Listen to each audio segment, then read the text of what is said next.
lot of what we had to make sure that we did with the art style was to, in essence, make it still feel like the post-nuclear world that it was. And that is the kind of the weird 50s, but 100 years after the 50s, if the 50s just stayed the 50s, and then bringing in this idea of Vegas. Josh had one of the first team meetings, and he talked about Vegas as being one of his ideas, but more importantly, that it'd be the Rat Pack era.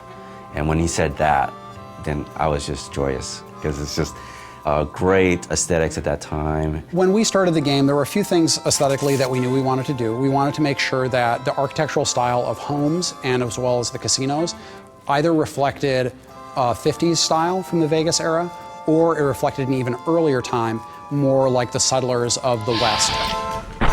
But it's all about Vegas. And so we want to make sure that we have this feeling of sort of this neon, and again, it feels like you're going in there and you're playing around with the mobsters, you're playing around with the Rat Pack. The scope of this game is massive. You have basically a city in the middle of this area, and then the territory stretches all around the city and does stretch out all the way to Boulder City and to the dam. When doing Vegas, we didn't want to neglect any of the surrounding areas around Vegas. We wanted to make sure that we had Fremont Street realized, and we have a location called Freeside in the game before they even hit Vegas. And I think once they get a taste of that, they're going to be suitably intrigued to go, okay, well, if that's Freeside, hell, I wonder what Vegas is going to be like.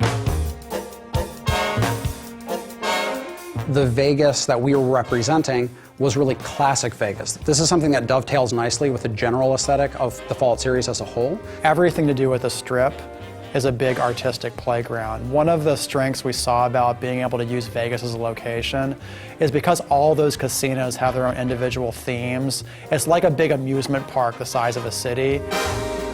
And not only do designers have a lot of fun doing quests for those areas, but artists have a fantastic time going, you know what? We can just play around with this location because that's what Vegas is all about. When I take pictures or give reference and then say, I kind of want to like it like this, I'm kind of going to want to like this, it's very nice to see the artist come back with something that's even better than what I had imagined in the first place. I think people are really going to dig how different it is from the Capital Wasteland and how we sort of captured the feeling of the Mojave.